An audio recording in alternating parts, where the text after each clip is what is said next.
Shalom, saudara dan saudari yang terkasih dalam Tuhan kita Yesus Kristus.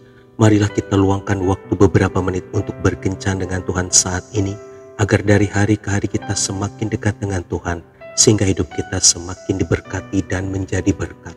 Pembacaan dari kitab Kejadian bab 33 ayat 18 sampai dengan 20. Dalam perjalanannya dari Padan Aram, sampailah Yakub dengan selamat ke Sikem di tanah Kanaan. Lalu ia berkemah di sebelah timur kota itu. Kemudian dibelinya dari anak-anak Hemor, bapa Sikem, sebidang tanah, tempat ia memasang kemahnya dengan harga 100 kesita. Ia mendirikan mezbah di situ dan dinamainya itu Allah Israel ialah Allah. Demikianlah sabda Tuhan, syukur kepada Allah. Saudara dan saudari yang terkasih dalam Tuhan kita Yesus Kristus, suatu ketika Yakub mengalami ketakutan. Ia melarikan diri ke tempat pamannya Laban. Di sana ia menikahi putri Laban, yaitu Rea dan Rahel. Setelah 20 tahun bekerja, ia melarikan diri karena takut Laban akan merampas istri dan anak-anaknya. Lalu ia pun kembali ke Kanaan. Dalam perjalanan, ia mengalami ketakutan karena kakaknya Esau beserta pasukannya akan menemui dia. Ini merupakan ketakutan terbesar yang pernah dihadapinya. Malam harinya, Yakub bergumul dengan Tuhan. Ia bertemu Tuhan muka dengan muka. Yakub muncul sebagai pemenang dan Tuhan mengubah namanya menjadi Israel. Yakub merasakan campur tangan Tuhan di setiap ketakutan yang ia hadapi dan penyertaannya untuk membawanya kembali ke Kanaan. Itulah sebabnya ia mendirikan sebuah mezbah di Kanaan dan menamainya El Elohe Israel, sebuah nama yang menekankan akan kehadiran Tuhan sebagai sesembahan, pelindung dan pemeliharanya.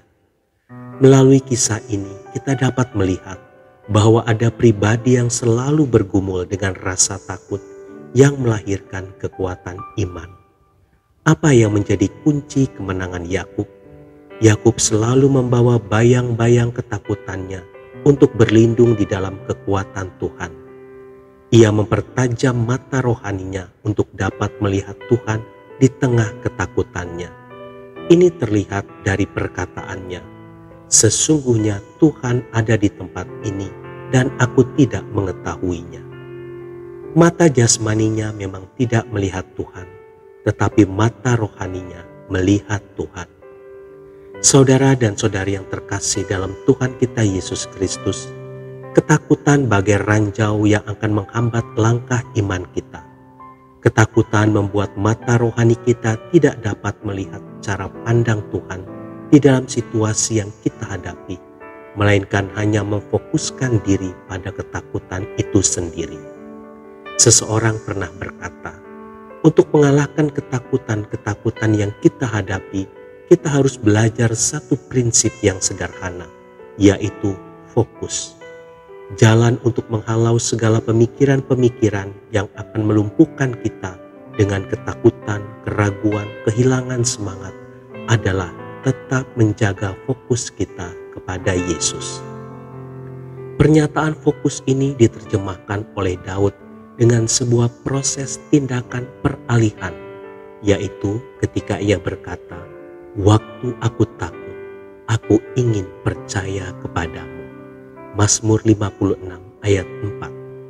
Daud mengalihkan perhatiannya dari ketakutan kepada Tuhan. Ini bukanlah hal yang mudah. Tuhan berfirman kepada kita, "Percayalah kepadaku." Saudara dan saudari yang terkasih dalam Tuhan kita Yesus Kristus, apa yang menjadi ketakutan di dalam diri kita saat ini? Bergumulah sampai memperoleh kemenangan.